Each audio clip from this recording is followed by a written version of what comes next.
أعوذ بالله من الشيطان الرجيم.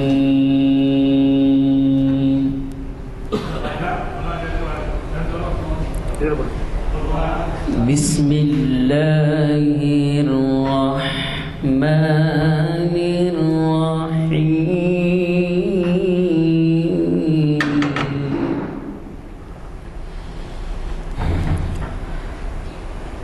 ما كان على النبي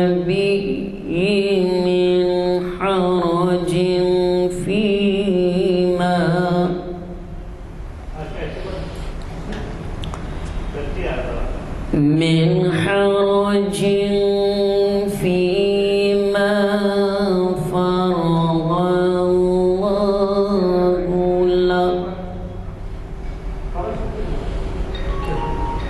سنة الله في الذين خلوا من قبل وكان أمر الله قدرا مقدورا.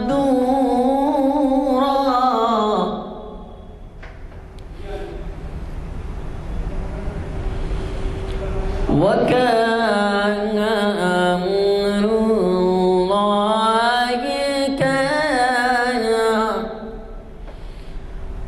وكان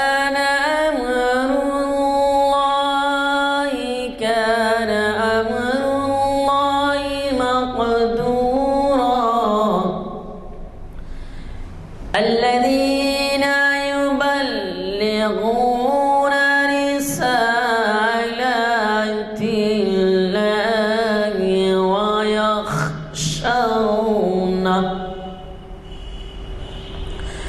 ويخشونه ولا يخشون أحدا إلا الله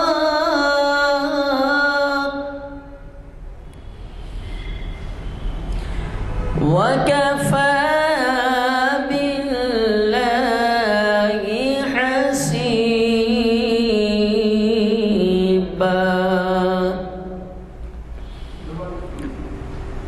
ما كان محمد أبا أحد من رجالكم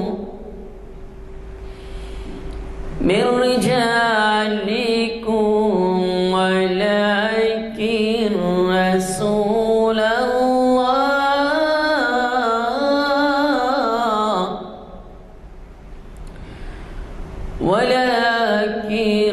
رسول الله وخاتم النبيين.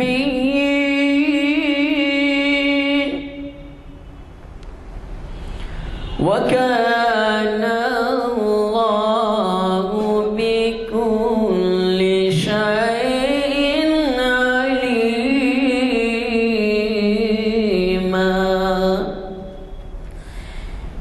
يا أيها الذين آمنوا اذكروا الله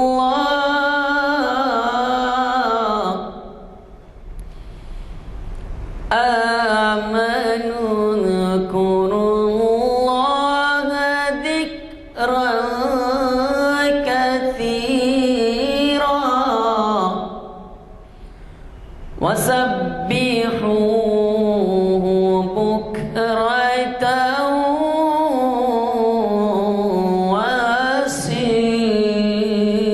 وأصيلا. صدق الله العظيم. أعوذ بالله من الشيطان الرجيم. بسم الله الرحمن الرحيم. وَإِنْ عَاقِبْتُمْ فَأَنْفِقُوا بِمِثْلِ مَا عُوقِبْتُمْ بمثل ما عقوبة وله للصابرين لله خير للصابرين لله خير للصابرين صدق اللہ العظیم۔ یہ سورہ نحل کی 126ویں آیت ہے۔ اس آیت کے اندر اللہ تعالی مسلمانوں کو ہدایت فرماتے ہیں کہ دیکھو، اگر تم کو بدلہ لینے کی سکت ہے اور تم میں اتنی طاقت ہو کہ تم کسی سے بدلہ لے سکتے ہو تو فعوقبۃ، اتنا ہی بدلہ لو جتنی تکلیف تم کو پہنچی ہے، جتنا تم ستائے گئے ہو اتنا ہی تم بدلہ لینا۔ اور اگر تم وَلَئِن لَمْ صَبَرْتُمْ اگر تم صبر کر لو تو پھر یہ تمہارا صبر کرنا تمہارے لیے بہترین ہے، صابرین کے لیے صبر کرنا بہترین ہے۔ یہ ہے بھی قرآن کی آیت اور یہ اس کا مفہوم۔ 126ویں آیت سورہ نحل کی۔ آپ لوگ ماشاءاللہ سے دانش مند ہیں، سمجھ بوجھ رکھتے ہیں۔ آیتوں کا جب حوالہ دیا جاتا ہے تو گھر میں جا کے کم از کم آپ اس کی تصحیح کر لو۔ ہو سکتا مجھ سے کچھ غلطی ہوئی ہو یا آپ کے سمجھنے میں کچھ غلطی ہوئی ہو تو اصلاح ہو جاتی ہے، اور اس کو جو ہے آپ اپنے گھر کے افراد خاندان میں، عورتوں میں، بچوں میں اس کی تشریح کیا کرو تاکہ آپ کے سننے سنانے کا اور یہ ادبی محفلوں میں شرکت کرنے کا صحیح فائدہ ہو سکے۔ الحمدللہ آپ لوگوں کی نالج بہت کچھ ہے، لیکن اس کو منتقل کرنا بھی ضروری ہے۔ اور سب سے قریب جو ہمارے لوگ ہیں، اپنے بچے ہیں، بیوی ہے، بھائی بہن وغیرہ، ان لوگوں تک آپ پہنچانا یہ اپنا فرض ہے۔ فرض تو غیر مسلموں تک پہنچانا بھی ہے، لیکن پہلے اپنے گھر کی جو ہے اصلاح کریں۔ گھر کے اندر قرآن کی تلاوت، اس کی آیتیں، اور اللہ تعالیٰ ہدایت کی کتاب ہے، ہم سب جانتے ہیں، سب کچھ ہے، لیکن ہم کتنی ہدایت پا رہے ہیں؟ کیا جو ہدایت دی جا رہی ہے اس کے پر عمل پیرا ہیں؟ اس بات کی جو ہے عملی زندگی میں ہم کو جانچنے کی ضرورت ہے۔ اب یہ آیت کو دیکھیے، اللہ تعالیٰ مسلمانوں سے مخاطب ہو کے فرماتے ہیں کہ دیکھو، اگر تم اتنی طاقت رکھتے ہو کہ کوئی تم پہ ظلم کرے، کوئی زیادتی کرے، کوئی تکلیف تم کو پہنچائے تو تم کو حق ہے کہ تم بھی اس کو تکلیف پہنچا سکتے ہو، لیکن اتنا خیال رکھے کہ اتنی ہی تکلیف پہنچاؤ، اتنی ہی ایذا وسانی کرو جتنی تکلیف تم کو پہنچی ہے، اس سے زیادہ نہیں کرنا چاہیے۔ اس سے زیادہ کرو گے تو تم ظالم ہو جاؤ گے، تم بھی ظلم کرنے والے، زیادتی کرنے والے ہو جاؤ گے۔ تو اللہ تعالیٰ یہاں پہ اجازت دیتا ہے کہ تم کو اگر کہ بدلہ لینے کی قوت اور صلاحیت ہو، سکت ہو، تو بدلہ اتنا ہی لو جتنا آپ کو تکلیف پہنچی ہے، آپ جتنا متاثر ہوئے ہیں اتنا ہی جو ہے آپ بدلہ لو۔ اور پھر اس کے بعد اللہ تعالیٰ ہدایت بھی فرما دیتے ہیں، وَلَئِن صَبَرْتُمْ، جو کوئی صبر کر لے گا، قوت طاقت بدلہ لینے کی ہونے کے باوجود بدلہ نہیں لے گا، صبر کر لیں گا، تو پھر اللہ تعالیٰ فرماتے ہیں کہ یہ لَهُوَ خَيْرٌ لِلصَّابِرِينَ، لَهُوَ خَيْرٌ لِلصَّابِرِينَ، یہ صبر کرنے والوں کی جو ہے نا خاص اللہ تعالیٰ اس کے اوپر عنایت رکھتے ہیں۔ اللہ تعالیٰ جو ہے صبر کرنے والوں کو اس کا اجر دیتے ہیں۔ تو یہ خاص طور پر یہ بات یاد رکھنے کی ضرورت ہے۔ اب یہ دیکھیے، قرآن کے اندر اور پچھلی آسمانی کتابوں کے اندر بھی یہ بات ہم کو ملتی ہے۔ اللہ تعالیٰ توریت اور دوسری آسمانی کتابوں کے اندر اس سے پہلے بھی حکم فرمائے ہیں کہ تم جب صلاحیت رکھتے ہو بدلہ لینے کی تو بدلہ لو. اور اس کے اندر یہ بات قرآن میں بھی صاف طور پہ بتا دی گئی کہ اگر کوئی تمہارے مرد کو ختم کرتا ہے تو تم بھی اس مرد کو ان کے مرد کو ختم کرو. اور کوئی عورت کو ختم کرتا ہے، عورت بھی اگرچہ لونڈی ہو تو آپ ان کی لونڈی کو، اگر نہیں کوئی اچھی عورت قبیلے کی ہو تو ان کے قبیلے کی عورت کو. پھر اس کے بعد صاف طور پہ بات بتا دی گئی اگر کوئی تمہارے دانت کو تکلیف پہنچاتا ہے، دانت تمہارا توڑتا ہے تو تم بھی اس کا دانت توڑ سکتے ہو. کوئی اگرچہ تمہاری آنکھ ضائع کرتا ہے تو تم بھی اس کی آنکھ ضائع کر سکتے ہو. اور اس طریقے سے بہرحال جتنی تم کو تکلیف پہنچی، جتنا تم کو نقصان ہوا، آپ اتنا نقصان پہنچا سکتے ہو. لیکن پھر وہاں پہ بھی یہ بات بتا دی گئی کہ اگرچہ تم معاف کرو، درگزر کرو، طاقت اور قوت ہونے کے باوجود بدلہ نہ لو تو یہ تمہارے لیے بہت بہترین ہے اور یہ تمہارا درجہ بھی صبر کرنے والوں کے ساتھ ہوگا. تو اس طریقے سے جو ہے ہم کو ہدایات ملتی ہیں. اب اس کی مثال دیکھیے آپ، جتنی بھی قرآن کی آیتیں ہیں، جتنی بھی احکامات ہیں، اس سب کی بہترین مثال حضور اکرم صلی اللہ علیہ وسلم کی زندگی ہے، سیرت طیبہ ہے. ہر پہلو کے اندر ہم کو سیرت طیبہ میں قرآن کی جھلک ملتی ہے، قرآن کے احکام کی پابندی کرنے کی ہدایت ملتی ہے. اب ایک مرتبہ صحابہ نے حضرت عائشہ رضی اللہ تعالیٰ عنہ سے پوچھا کہ رسول اللہ صلی اللہ علیہ وسلم کے اخلاق، ان کے آداب کیا تھے؟ تو حضرت عائشہ رضی اللہ تعالیٰ عنہ نے جواب دیا، کیا تم نے قرآن نہیں پڑھا؟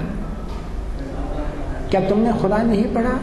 قرآن کے اندر جو ہدایات ہیں، قرآن کے اندر جن اخلاق حسنہ کی جو ہے تعلیم دی گئی ہے، اس کی چلتی پھرتی مثال حضور اکرم صلی اللہ علیہ وسلم ہیں. اب پریکٹیکل اب دیکھیے بات، حضور اکرم صلی اللہ علیہ وسلم مکی زندگی میں سرداران قریش سے بہت ستائے گئے. وہ تفصیلات آپ واقف ہیں کہ کس طریقے سے رسول اللہ صلی اللہ علیہ وسلم کو ستایا گیا، کس طریقے سے آپ نے تکلیفیں اٹھائیں، سب کچھ جو ہے وہ اپنے برداشت کیا.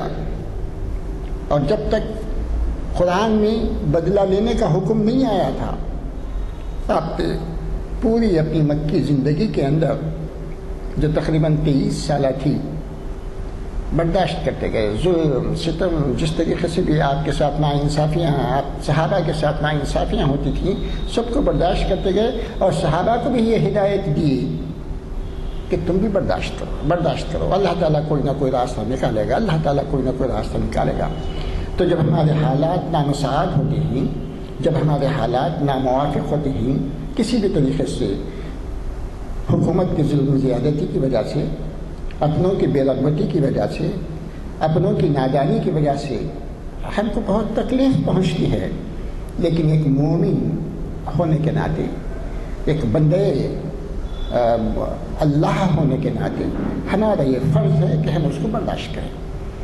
تب یہی مثال ہم کو حضور اکرم صلی اللہ علیہ وسلم کی زندگی میں ملتی ہے کہ آپ نے 23 سالہ مکی زندگی کے اندر جو صعوبتیں، جو تکالیف، جو آپ کی دل شکنی ہوئی، سب برداشت کر لیے. لیکن جب بعد میں آپ کو مکے کی فتح جب نصیب ہوئی، جب آپ فاتح ہو گئے، آپ کے مقابل میں کوئی نہیں تھا، تب آپ چاہیں تو بدلہ لے سکتے تھے، آپ کو جو ہے اتنی قوت میسر آ گئی تھی. لیکن آپ نے کیا کہا اس دن آپ نے کہا کہ آج کا دن سب کو معاف کرنے کا دن ہے، آج کا دن کسی سے بدلہ لینے کا نہیں. حالانکہ آپ چاہتے تو لے سکتے تھے.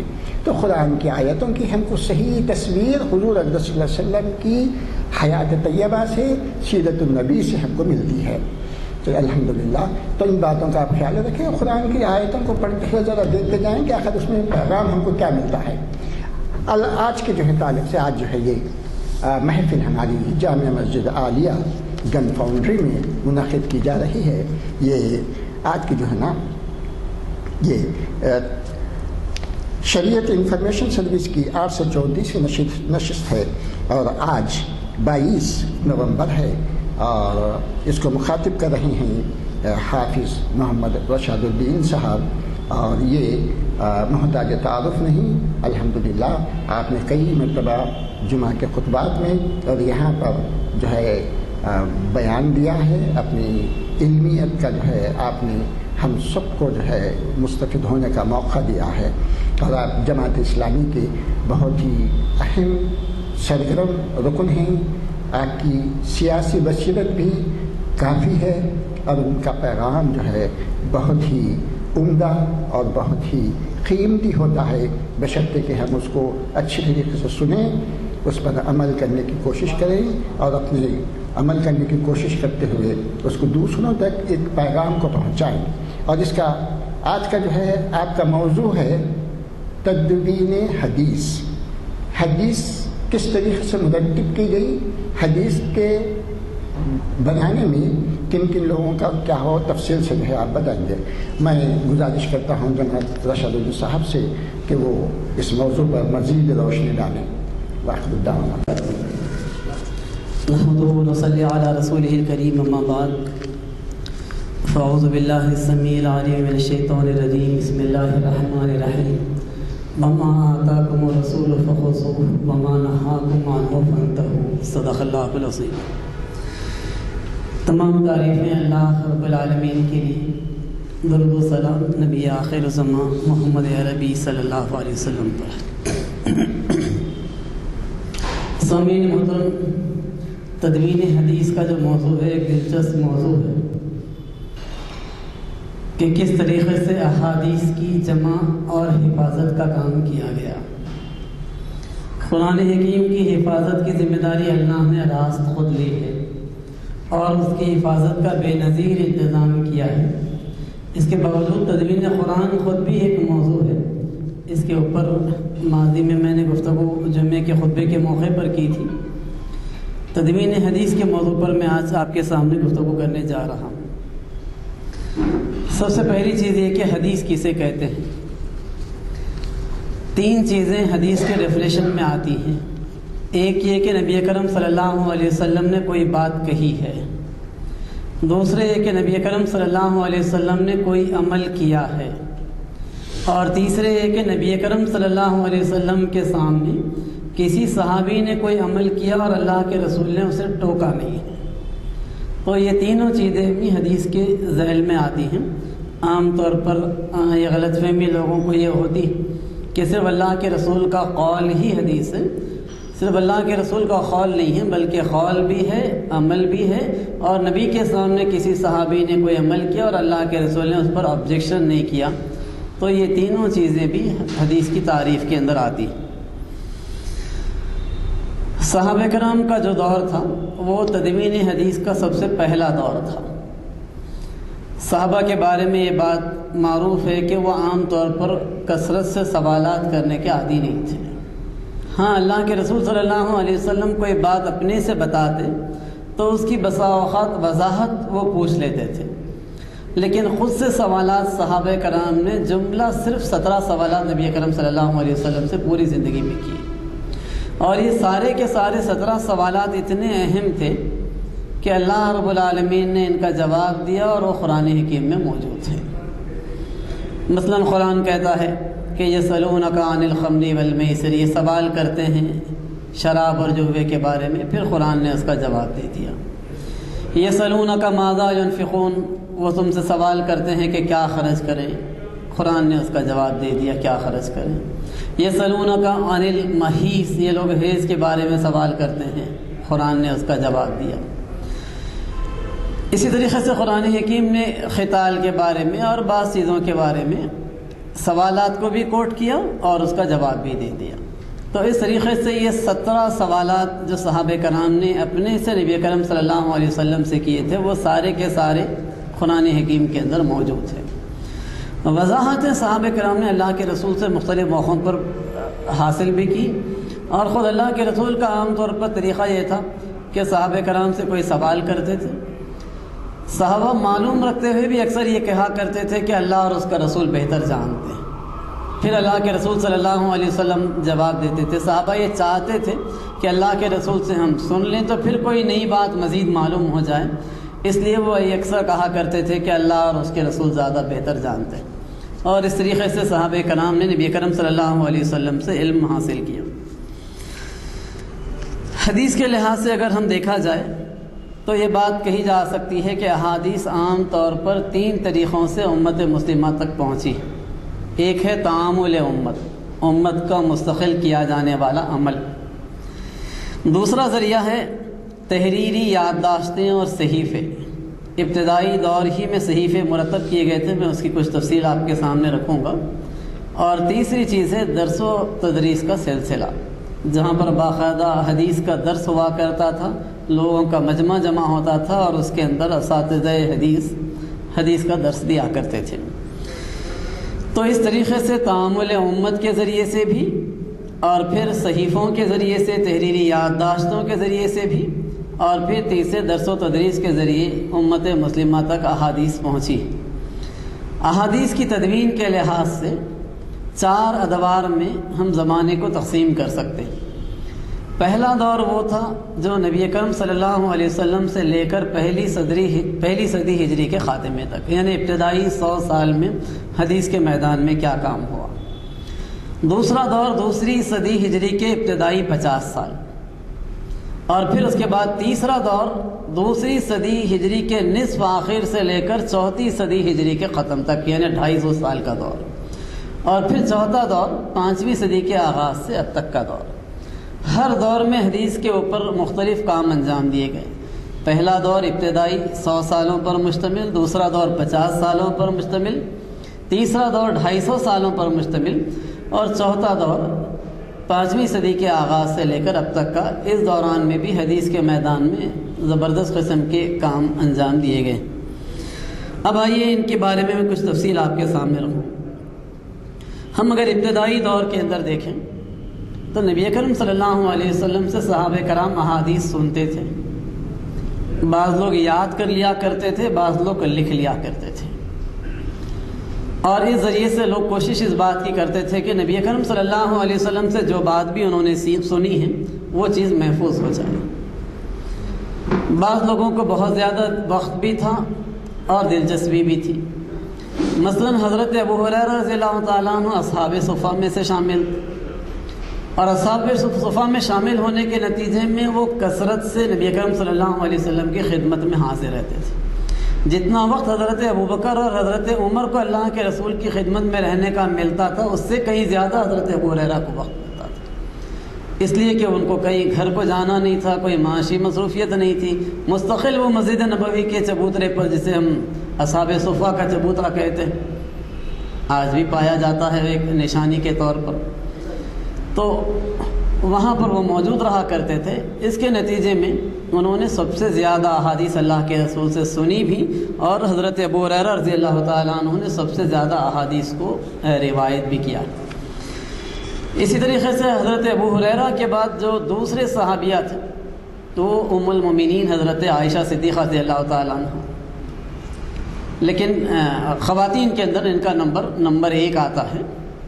مردوں میں اگر دیکھا جائے یا ٹوٹل میں اگر دیکھا جائے تو ان کا نمبر 3 ہو جاتا ہے۔ حضرت ابو ہریرہ کے بعد دوسرے صحابی تھے حضرت عبداللہ ابن عباس رضی اللہ تعالیٰ، جنہوں نے 2660 احادیث کو روایت کیا۔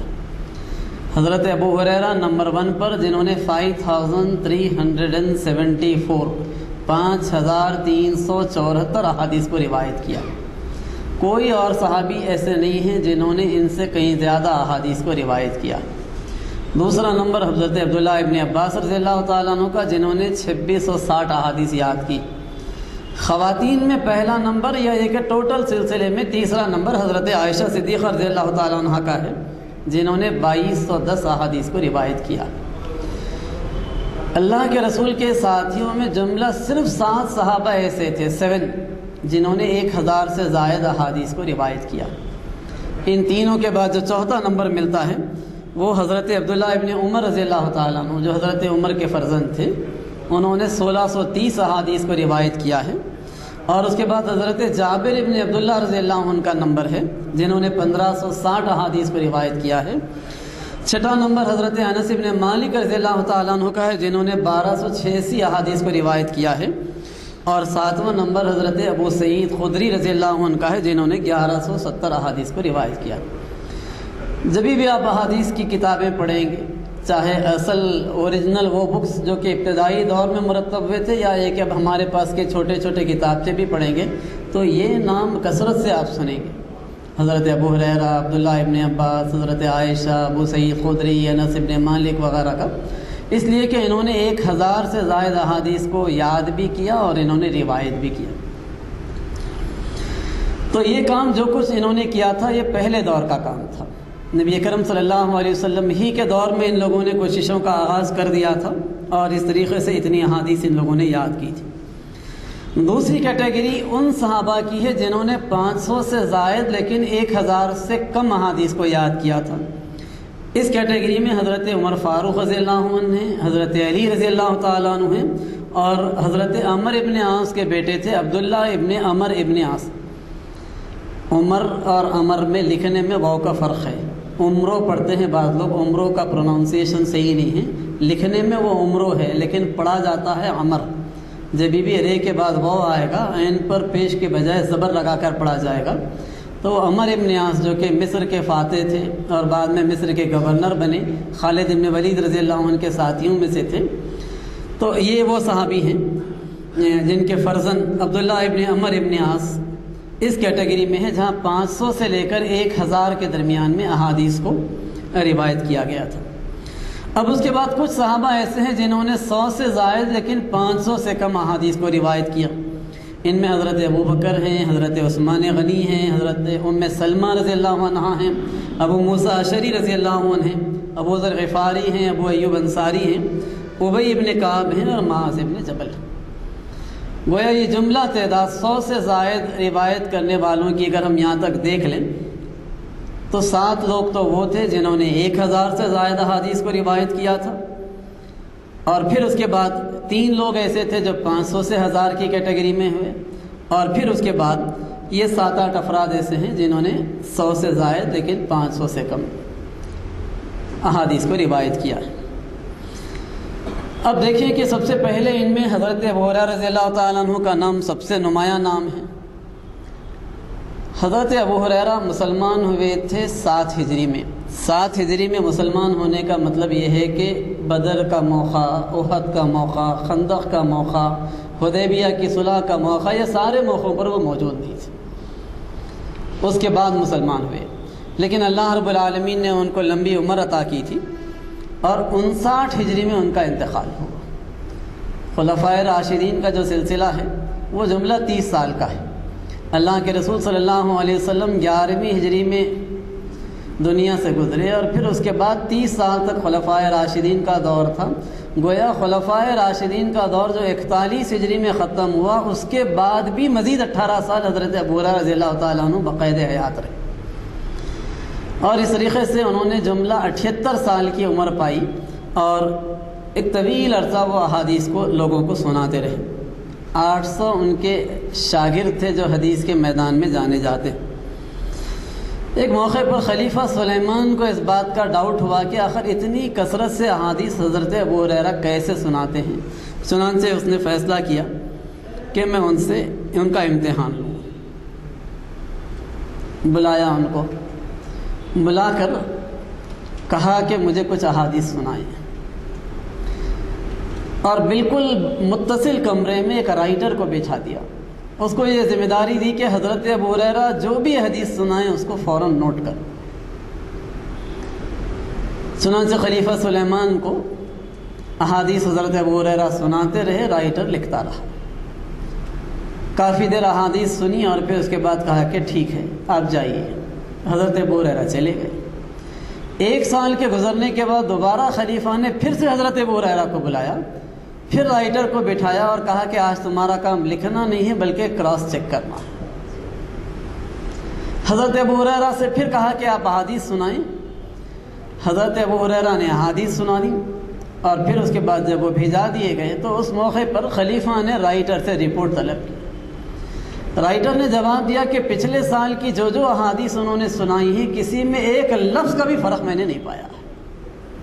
اللہ نے اتنا غیر معمولی حافظہ ان کو عطا کیا تھا کہ انہوں نے سلسلے کے ساتھ کئی احادیث سنا دی، لیکن کسی حدیث کے اندر بھی ایک لفظ کا بھی فرق نہیں تھا۔ خود حضرت ابو ہریرہ کا یہ کہنا ہے کہ صحابہ میں سے میرے سے زیادہ کسی کے پاس بھی حدیثیں نہیں تھی سوائے عبداللہ ابن عمر ابن عاص کے، اس لیے کہ وہ لکھ لیتے تھے، میں لکھتا نہیں تھا، یاد کرتا تھا۔ تو حفظ کی یاد رکھنے کے مقابلے میں اور روایت کرنے کے معاملے میں تو حضرت ابو ہریرہ ہی نمبر 1 پر ہے، اس لیے کہ عبداللہ ابن عمر ابن عاص نے لکھا ضرور ہے لیکن روایت کرنے والوں میں ان کا نمبر، جیسا کہ میں نے بھی آپ کے سامنے بتایا کہ 500 سے 1000 کی کیٹیگری میں ان کا نمبر آتا ہے۔ حضرت ابو ہریرہ رضی اللہ تعالیٰ عنہ کے بعد جو دوسرے ممتاز محدث تھے وہ حضرت عبداللہ ابن عباس، یعنی اللہ کے رسول کے چچا حضرت عباس کے بیٹے عبداللہ ابن عباس، چچا زاد بھائی۔ ایک موقع پر وہ نبی اکرم صلی اللہ علیہ وسلم کے پاس آئے، قیام کیا۔ رات کے آخری حصے میں جب اللہ کے رسول نماز تہجد پڑھ رہے تھے تو وہ بھی اٹھے اور خاموشی کے ساتھ اللہ کے رسول کے بائیں طرف آ کر کھڑے ہو گئے۔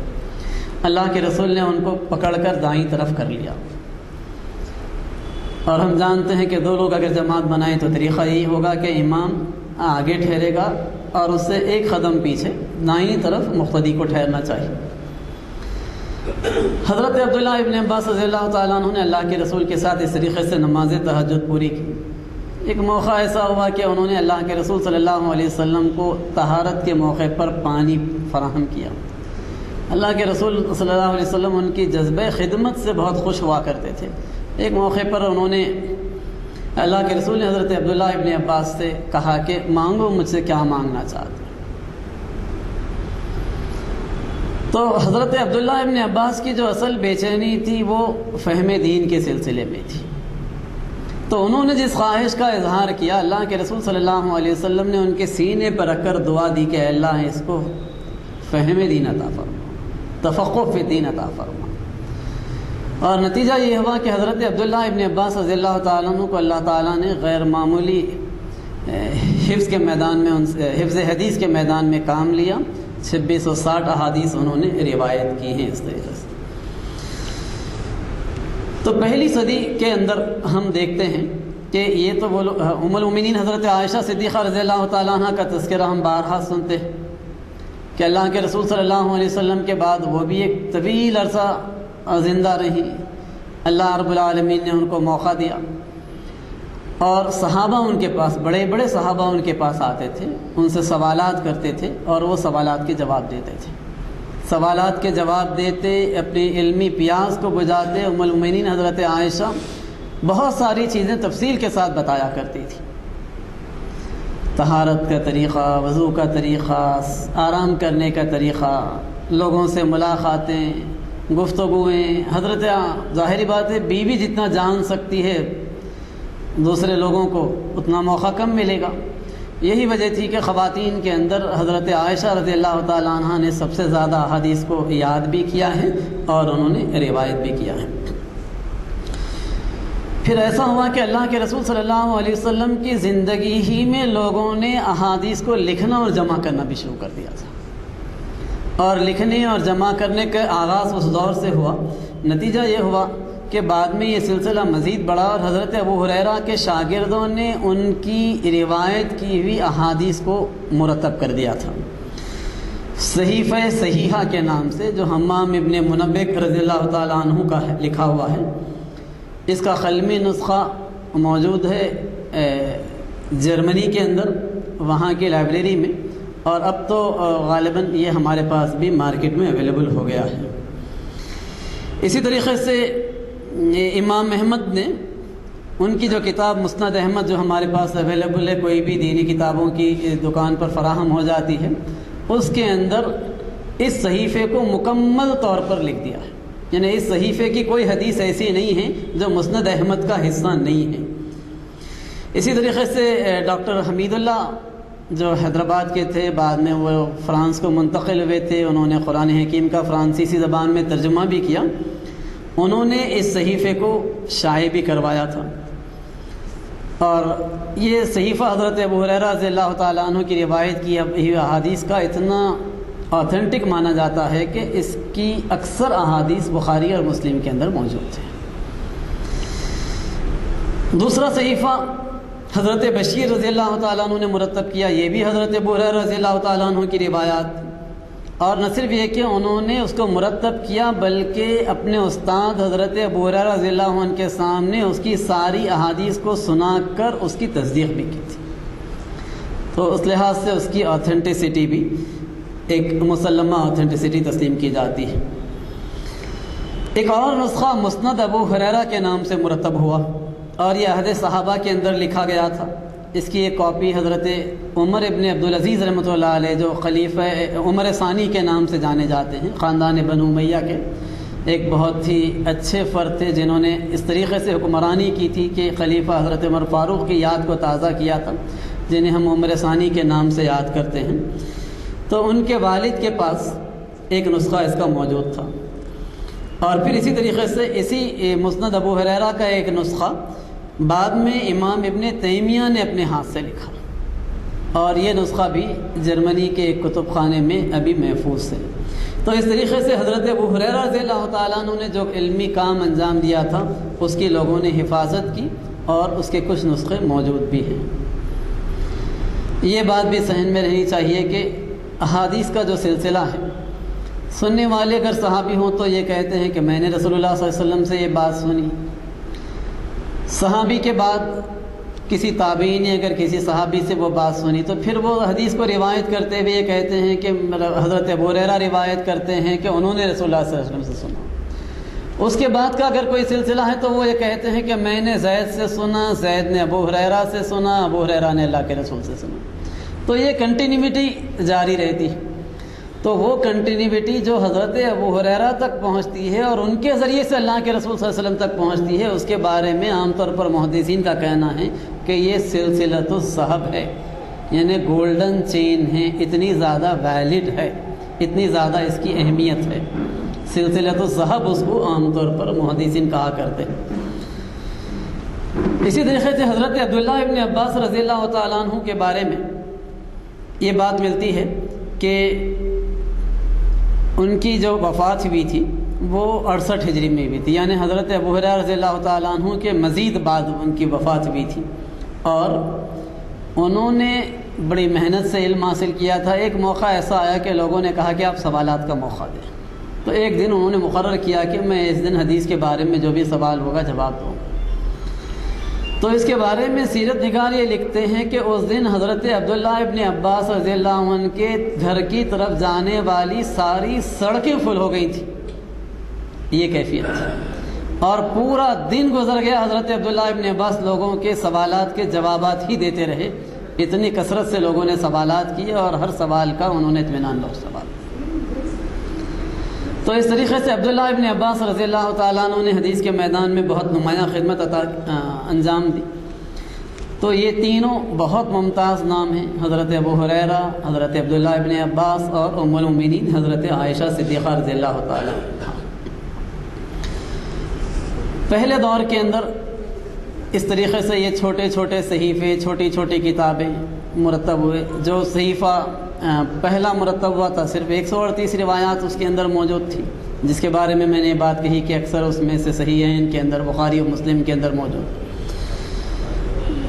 بعد کے ادوار میں بڑی تفصیلی کتابیں، ضخیم کتابیں مرتب ہوئی، لیکن پہلے دور کے اندر یہ ضخیم کتابیں مرتب نہیں ہوئی تھیں۔ پہلے دور میں اسی طریقے سے چھوٹے چھوٹے کتابچے، عام طور پہ صحیفے کا لفظ جو استعمال کیا جاتا ہے وہ چھوٹے کتابچے کے لیے ہی استعمال کیا جاتا ہے۔ دوسرا جو دور تھا، یعنی پہلی صدی کے ختم ہونے کے بعد سے دوسری صدی کا ابتدائی نصف حصہ، یہ وہ دور تھا جس میں حدیث کے میدان میں بہت بڑا کام انجام دیا گیا۔ ابتدائی دور ہی میں یہ مسئلہ پیش آنے لگا تھا، خود حضرت عمر کے دور میں یہ مسئلہ پیش آنے لگا تھا کہ لوگوں نے دیکھا کہ حدیث کو روایت کرنے والے کا بہت احترام کیا جاتا ہے، اس کو عزت ملتی ہے۔ چنانچہ لوگ من گھڑت باتیں بھی حدیث کہہ کر سنانے لگے تھے، جس کے لیے ہم جو ٹرمینالوجی کو دیکھتے ہیں وہ ہے موضوع حدیث۔ اگر کہیں موضوع حدیث کا لفظ آتا ہے، میم و صاد و عین، موضوع جو سوٹیبل کے معنوں میں وہ الگ ہے، میم و زیب و نون، یہ موضوع حدیث۔ موضوع حدیث کا مطلب یہ کہ وہ حدیث جو وضع کر لی گئی ہے، جو گھڑ لی گئی ہے، جس کا رسول اللہ صلی اللہ علیہ وسلم کے فرمان سے کوئی تعلق نہیں، تو لوگوں نے اس دور ہی میں شروع کر دیا تھا۔ تو اس موقع پر حضرت عمر رضی اللہ تعالیٰ عنہ نے اعلان کیا تھا کہ اگر کوئی حدیث کہے اور پھر وہ ثبوت کے طور پر کوئی گواہ کو نہ لائے تو میں کوڑے لگاؤں۔ تو اس طریقے سے حضرت عمر نے من گھڑت یا موضوع احادیث کے سلسلے کو کنٹرول کیا بڑی حد تک، لیکن بعد کے ادوار میں بھی لوگوں نے اس طریقے سے موضوع احادیث کو اپنے سے گھڑ کر لوگوں کے درمیان میں پھیلانے کی کوشش کی۔ تو دوسری صدی کا جو ابتدائی نصف حصہ تھا، وہ حصہ اس لحاظ سے بہت اہم تھا کہ وہاں پر بڑی ضخیم کتابیں حدیث کی مرتب ہوئی، جس میں 6 کتابیں ایسی ہیں جو صحاح ستہ کے نام سے جانی جاتی، یعنی 6 صحیح، صحاح صحیح کی جمع ہے اور ستہ کا مطلب 6 صحیح کتابیں۔ تو ان 6 صحیح کتابوں کے اندر جو سب سے پہلا نمبر آتا ہے وہ امام بخاری، جن کا اصل نام تھا ابو عبداللہ محمد ابن اسماعیل بخاری۔ ان کی جو کتاب ہے، یہ کتاب حدیث کے میدان میں سب سے آتھینٹک کتاب اب اس وقت مانی جاتی ہے۔ اس کے بارے میں یہ بات کہی جاتی ہے کہ اصح الکتاب بعد کتاب اللہ، اللہ کی کتاب یعنی قرآن مجید کے بعد اب زمین پر سب سے آتھینٹک کتاب کوئی موجود ہے تو وہ صحیح بخاری ہے۔ وجہ اس کی یہ ہے کہ ابتدائی دور کے جو مستند احادیث تھے وہ سارے کے سارے امام بخاری نے اپنی کتاب کے اندر جمع کر لیا، اس وجہ سے ان کتابوں کو ریفر کرنے کی ضرورت نہیں پڑتی۔ موطا امام مالک، اس کے بارے میں بات کہی جاتی ہے کہ یہ بھی بہت آتھینٹک کتاب ہے، لیکن امام بخاری نے ساری کی ساری موطا کی احادیث کو بھی اپنے بخاری کے اندر شامل کر لیا ہے۔ اس لحاظ سے اگر بخاری کو ریفر کر لیا جائے تو موطا کو پھر سے ریفر کرنے کی ضرورت باقی عام طور پر نہیں رہتی۔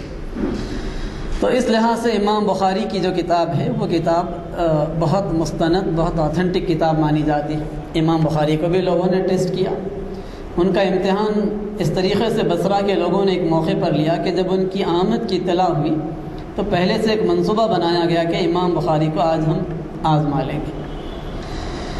چنانچہ جس موقع پر امام بخاری وہاں پر پہنچے ایک جلسہ منعقد کیا گیا۔ جلسے کا جب آغاز ہوا تو اس موقع پر پہلے آدمی کو ذمہ داری دی گئی کہ تم 10 احادیث سناؤ، اس طریقے سے 10 احادیث سناؤ کہ ایک روایت کرنے والے کا نام وہاں سے نکالو، دوسری حدیث کے ساتھ اٹیچ کر دو، دوسری حدیث کے راوی کا نام نکالو، نکال کر کسی اور حدیث کے ساتھ اٹیچ کر دو، ایک کے متن کا کچھ حصہ نکالو کسی دوسرے کے اندر اٹیچ کر دو، وہاں سے کوئی جملہ نکالو کسی اور حدیث کے اندر ملا دو۔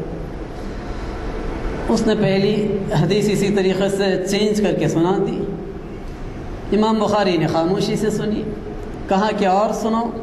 اس نے ایک کے بعد دیگر 10 احادیث سنائی، امام بخاری خاموشی کے ساتھ سنتے رہے۔ لوگ حیران ہوئے کہ امام صاحب اتنے بڑے حدیث کے کا نمایاں نام ان کا، اور ان کے سامنے 10 غلط احادیث سنائی گئی، کوئی آبجیکشن انہوں نے نہیں کیا۔ امام بخاری نے پوچھا کہ مزید کچھ باقی ہے پروگرام تو کنٹینیو کرو، تو دوسرا آدمی اٹھا، اس نے اسی طریقے سے 10 غلط احادیث سنا دی۔ تیسرا اٹھا، تیسرا، چوتھا، پانچواں، یہاں تک کہ طے شدہ پروگرام کے مطابق 10 لوگ اٹھے، سب نے 10 احادیث سنائی، 100 احادیث سنا دی، اور پھر کہا کہ امام صاحب اب آپ ہی کی باری ہے، ہمارا جو حصہ تھا وہ مکمل ہو گیا۔ امام بخاری اس کے بعد اٹھے۔ پہلے آدمی نے جب پہلی غلط حدیث سنائی تھی، پہلے غلط حدیث کو سنایا، پھر صحیح حدیث سنائی، دوسری غلط حدیث سنائی، پھر دوسری صحیح سنائی، تیسری غلط سنائی، تیسری صحیح سنائی، اسی سیکوینس کے اندر ساری 100 غلط احادیث بھی سنائی، ساری 100 صحیح احادیث بھی سنائی۔ اتنا غیر معمولی حافظہ اللہ نے ان کو عطا کیا تھا کہ ہر آدمی نے کہاں اس نے روایت میں راوی کے نام کی غلطی کی ہے، کہاں متن میں کوئی جملہ ریپلیس کیا گیا، کہاں کیا غلطی ہے، ہر چیز کو انہوں نے غلط کو پہلے اور صحیح کو اس کے بعد سنا دیا۔ تو اتنے غیر معمولی طریقے سے حضرت امام بخاری رضی اللہ تعالیٰ عنہ نے حدیث کے میدان میں محنت کی تھی، اور اس کے نتیجے میں اللہ رب العالمین نے علم حدیث کا ان سے بہت بڑا کام لیا۔ امام بخاری کا وہ واقعہ بھی مشہور ہے کہ ایک موقع پر سفر کر کے ایک دور دراز جگہ پر پہنچے، ایک صاحب کے بارے میں معلوم ہوا کہ ان کے پاس رسول اللہ صلی اللہ علیہ وسلم کی ایک حدیث ہے۔ جب وہاں پہنچے تو دیکھا کہ وہ گھوڑے کو چرا رہے تھے۔ امام بخاری نے ملنے کی خواہش ظاہر کی تو انہوں نے گھوڑے کو بلانے کے لیے خالی ٹوکرا بتایا جیسے کہ اس کے اندر گھاس موجود ہے۔ گھوڑے کو جب اشارہ کیا تو گھوڑا غذا کے لالچ میں دوڑا ہوا آیا تو انہوں نے اس کو پکڑ کر باندھ دیا۔ امام بخاری نے ان سے حدیث روایت کرنے سے انکار کر دیا اور کہا کہ جو آدمی جانور کو دھوکہ دے سکتا ہے وہ حدیث کے معاملے میں بھی دھوکہ دے سکتا ہے۔ اتنی احتیاط انہوں نے کی۔ حدیث کے میدان میں اس لحاظ سے سب سے پہلا نمبر اب جو جانا جاتا ہے وہ دوسری صدی ہجری کے محدثین میں امام بخاری کا نام ہے۔ پہلا دور تو جو صحابہ کا دور تھا، دوسرا نام حضرت امام مسلم رحمۃ اللہ علیہ کا ہے۔ امام مسلم کی خوبی یہ تھی کہ کوئی بھی حدیث لکھنے سے پہلے ہمیشہ غسل کر کے لکھا کرتے تھے، اور کوئی حدیث کو اس وقت تک اپنی کتاب میں نہیں لکھتے تھے جب تک کہ ہر دور میں اس کے دو راوی ان کو نہ مل جائیں، یعنی رسول اللہ سے سنے ہوئے دو صحابہ، صحابہ سے سنے ہوئے دو تابعی، اور پھر ان کے بعد ان سے سنے ہوئے دو لوگ ہر دور میں ملے، تبھی انہوں نے حدیث کو اپنی کتاب کے اندر جمع کیا۔ بڑی محنت کے ساتھ امام مسلم رحمۃ اللہ علیہ نے بھی کتاب کو مرتب کیا۔ ان کی وفات کا واقعہ بھی دلچسپ ہے کہ ایک مرتبہ کچھ حدیثوں کی تلاش تھی، کھجور کی ایک ٹوکری رکھی ہوئی تھی، حدیثوں کو تلاش کرتے گئے، کھجور کھاتے گئے، احساس نہیں ہوا کہ حدیث کی تلاش میں پوری کھجور کی ٹوکری کھا لی، پیٹ میں تکلیف ہوئی اور پھر درد بڑھا، یہاں تک کہ اسی میں ان کی موت واقع ہو گئی۔ تو حدیث کے میدان میں یہ دوسرا بڑا نام ہے۔ امام بخاری اور امام مسلم اگر کوئی حدیث کو روایت کرتے ہیں تو اس کے بارے میں یہ بات کہی جاتی ہے کہ متفق علیہ۔ کہیں حدیث کے بعد متفق علیہ لکھنے کا مطلب یہ نہیں ہے کہ سارے محدثین اس کے اوپر متفق ہیں، بلکہ اس کا مطلب یہ ہے کہ یہ دونوں حدیث کے بڑے امام اس پر متفق ہیں، امام بخاری اور امام مسلم۔ اور اگر کسی حدیث کو ان دونوں نے کوٹ کیا ہے تو یہ بات بھی کہی جاتی ہے کہ صحیحین نے لکھا ہے، صحیحین میں روایت ہے، کا مطلب یہ کہ وہ حدیث بخاری اور مسلم دونوں میں موجود ہے۔ شیخین کا لفظ آئے گا تو وہ حضرت ابوبکر اور حضرت عمر کے لیے آئے گا، صحیحین کا لفظ آئے گا تو وہ امام بخاری اور امام مسلم کی لکھی ہوئی کتابوں کے لیے آئے گا۔ اس کے بعد پھر مزید 4 کتابیں صحاح ستہ کے اندر شامل۔ بہت کم وقت ہے، میں اپنی گفتگو کو ختم کرتا ہوں۔ ایک لمبا اور دلچسپ موضوع ہے جیسا کہ میں نے آپ کے سامنے بات کی۔ اب امام ابو داؤد، ترمذی، نسائی اور ابن ماجہ، یہ 4 محدثین ایسے ہیں جو ان دونوں کے بعد کے نمبر پر آتے ہیں، اور اس طریقے سے ان 6 کی کتابیں صحاح ستہ حدیث کی صحیح کتابیں مانی جاتی۔ بعد کے ادوار میں یعنی دوسری صدی ہجری کے نصف سے لے کر چوتھی صدی ہجری تک کچھ کتابیں مرتب ہوئی، اور پھر اس کے بعد ہم دیکھتے ہیں تو چوتھی صدی ہجری کے بعد بھی ریاض الصالحین لکھی گئی، امام نووی رحمۃ اللہ علیہ کے ذریعے سے، مشکات المصابیح لکھی گئی، بلوغ المرام لکھی گئی امام ابن حجر کے ذریعے سے۔ اور پھر اب ہم سے قریب کے دور میں اگر ہم دیکھیں تو بہت سارے لوگوں نے چھوٹی بڑی کئی کتابیں لکھی ہیں، محنت کر کے ٹاپک وائز اس کے ڈیٹیل، پھر اس کی تشریح۔ حدیث کا جو علم ہے اس میدان میں امت مسلمہ نے بڑی زبردست گراں قدر خدمات انجام دی ہیں۔ 5 لاکھ راویوں کے بارے میں پوری تفصیل کے ساتھ ایک علم مسلمانوں نے ایجاد کیا جو علم اسماء الرجال یا فن اسماء الرجال کہلاتا ہے۔ 5 لاکھ لوگوں کے بارے میں یہ پورا ریکارڈ محفوظ ہے کہ وہ کب پیدا ہوئے، کہاں پیدا ہوئے، زندگی میں کن کن لوگوں سے ملاقاتیں کی، ان کا حافظہ کیسا تھا، وہ سچے تھے یا جھوٹے تھے، کہاں ان کی وفات ہوئی، کہاں کہاں انہوں نے سفر کیا، کن کن لوگوں سے حدیث روایت کی، اور پھر ان 5 لاکھ لوگوں کے ذریعے سے جو حدیث ملی ان میں سے کاٹ چھانٹ کر حدیث کی کتابیں مرتب ہوئی۔ تو اس طریقے سے نبی اکرم صلی اللہ علیہ وسلم کے فرامین ہم تک پہنچانے کے لیے محدثین نے بڑا کام انجام دیا۔ انشاءاللہ پھر کسی موقع پر مزید کچھ تفصیل کے ساتھ میں بات رکھوں گا۔ اذان کے لیے بالکل 2-3 منٹ رہ گئے ہیں۔ اللہ سے دعا ہے کہ اللہ رب العالمین جو احادیث ہم تک پہنچی ہیں ان کی قدردانی کرنے اور اس پر عمل کرنے کی توفیق عطا فرمائیں۔ آمین۔ وآخر دعوانا